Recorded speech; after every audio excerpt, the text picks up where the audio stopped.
started with our market update. I think some of you guys are asking some questions about how does the market look?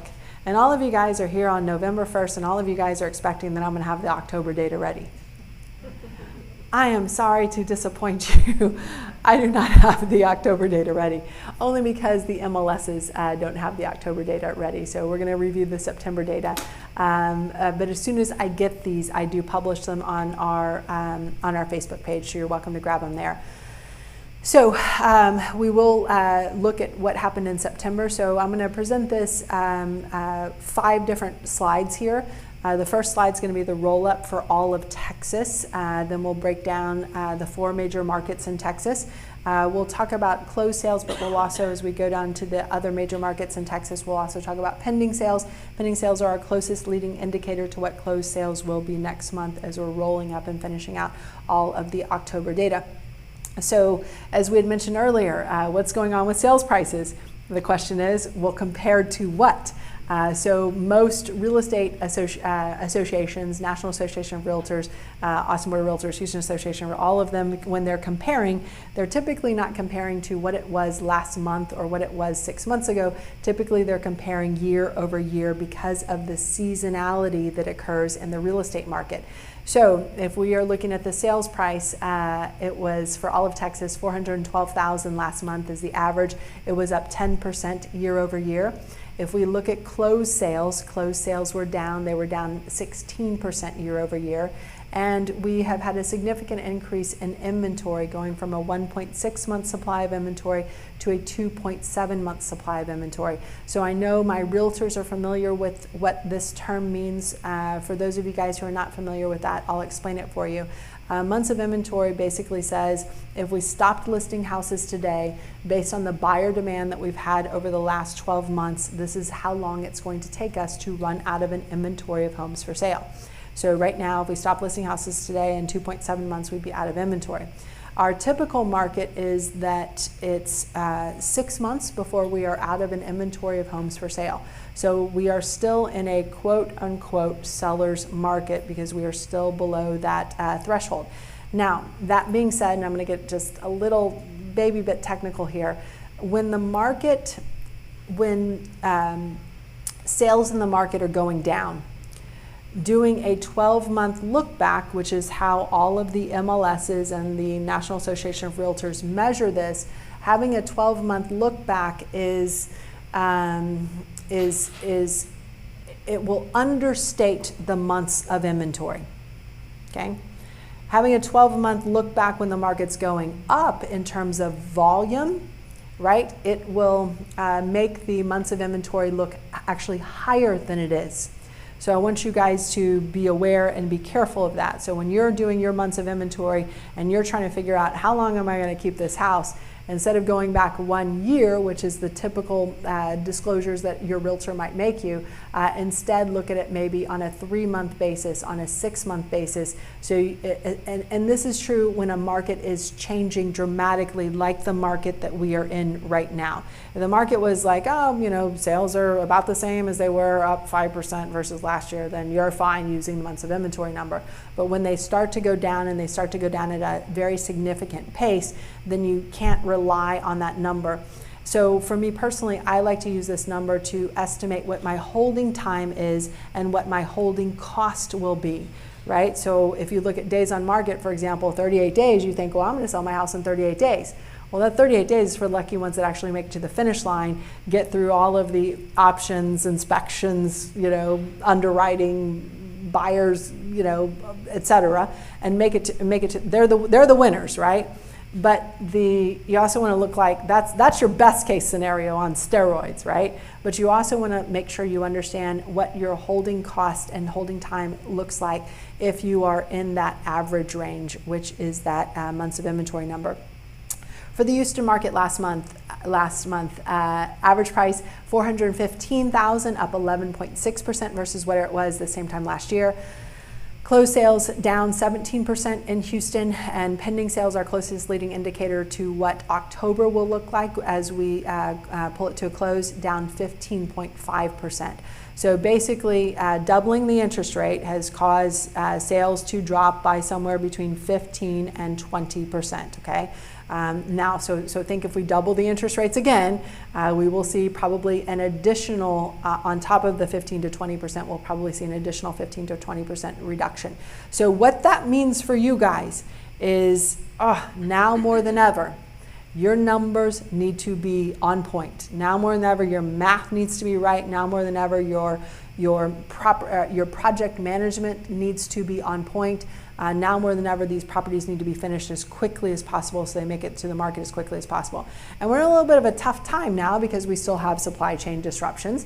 How do I know that? Because every time I look in the MLS at a new listing or a new remodel, right, what's one of the things that's missing?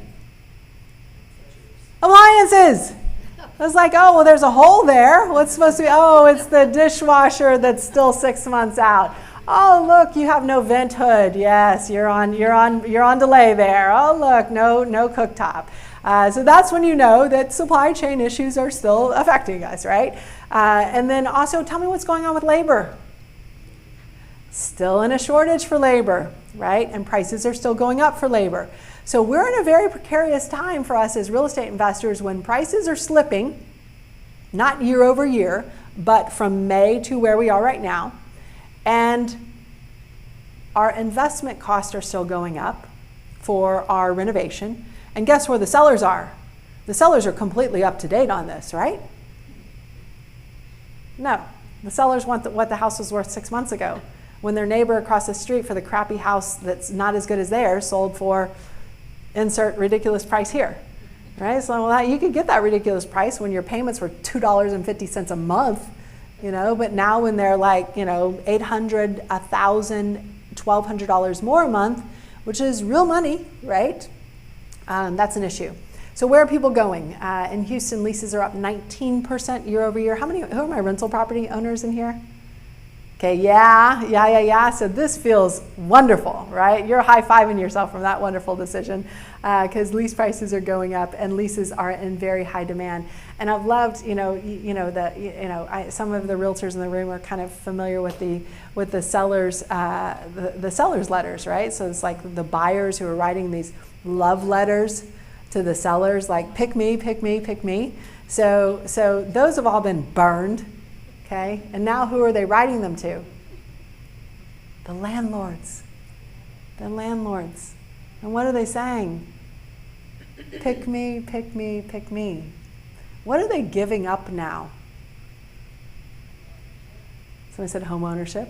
What else are they giving up now? Something that's very dear to them. Someone said equity. What did you say? Dignity. You've got me. That's good. Hey, leave the jokes to me. Okay? All right. Okay. All right. Thank you. They're giving up their pandemic pet. Yes. Yeah. Those 3 dogs that I adopted to keep me cozy when I was in lockdown. I love them so much, but I need a house.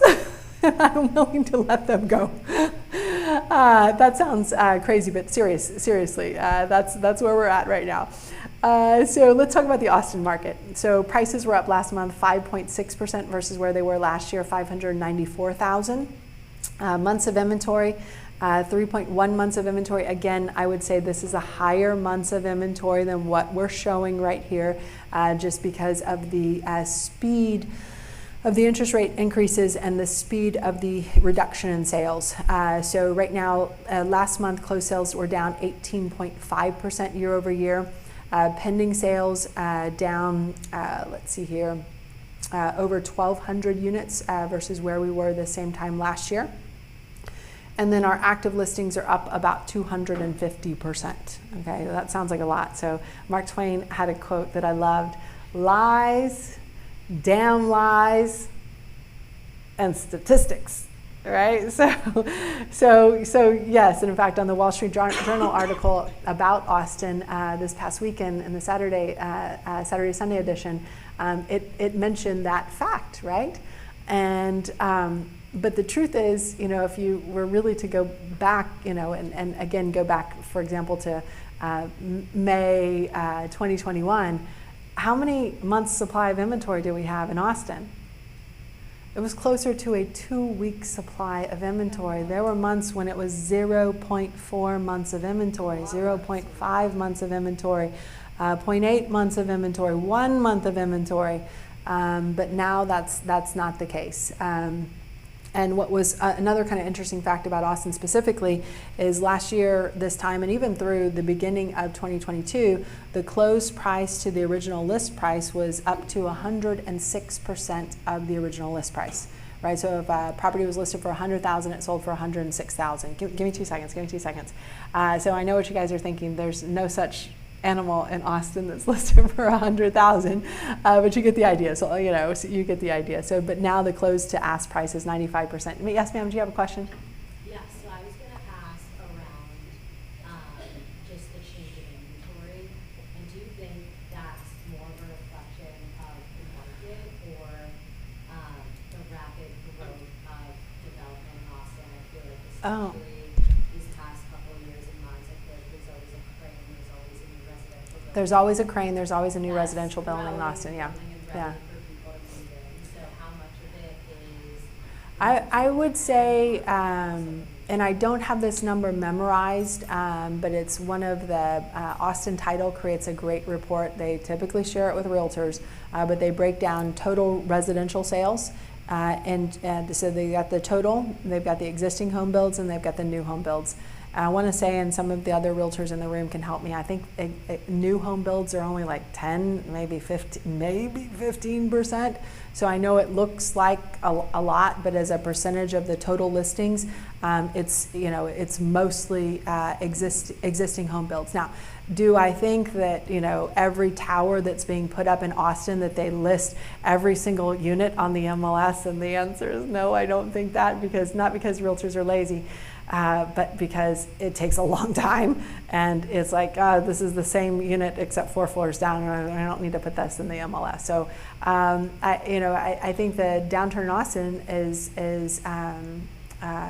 very simply a result of a very rapid increase in interest rates, and that's it. Because what's our unemployment rate in Austin? Like 0. I mean 3. Right, which is practically 0. The government calls full employment an unemployment rate that's about 6%, right? So we're around 3-ish. So I think if rates had stayed as low as they were, we would still be looking at an increase in the number of sales without question, because it's about employment. It's also about consumer confidence, right? How confident do I feel like I'm going to have my job in another 6 to 12 months? I don't want to take a big risk if I'm worried about that. So I would say that's probably the biggest thing that is affecting all the markets. So not just Austin specifically, but all the markets. And I think there's also this lack of perspective, right? And so this is where I kind of come up and show up as Anne Boleyn. Let them eat cake. Good, he's the 7%. This is wonderful. 7% is still below like the 40-year average for interest rates, but it's come in so rapidly. It's been a real shock to the system, right? It's like, it's like carrots, wonderful. Eat them. They're delicious, right? But when you have to eat 100 of them in a day, even normal things, right, like carrots, perfectly normal, gets a little toxic when you do it too much and too fast, right? So I'm sure I'm probably the first person that's made an analogy between carrots and the real estate market. So. I probably need to work on that one just a little bit more. So moving forward, San Antonio market, the average price was up 12% year over year to $389,000. Sales were down 13%. Months of inventory has gone from 1.7 months of inventory to 2.8 months of inventory, about a 600 unit reduction in the total number of pending sales. Active listings have almost doubled year over year. Leases, where are people going? They're going to leasing. So leases are up 15% year over year. Lease price in San Antonio up 7% year over year. In the Dallas market, the largest market, Dallas-Fort Worth market, largest market here in Texas, sales price $482,000, up 11% year over year. Closed sales, 7724, down 17% year over year. Pending sales, our closest leading indicator of what closed sales will be as we close out October, down 20% year over year. Total active listings up 79%.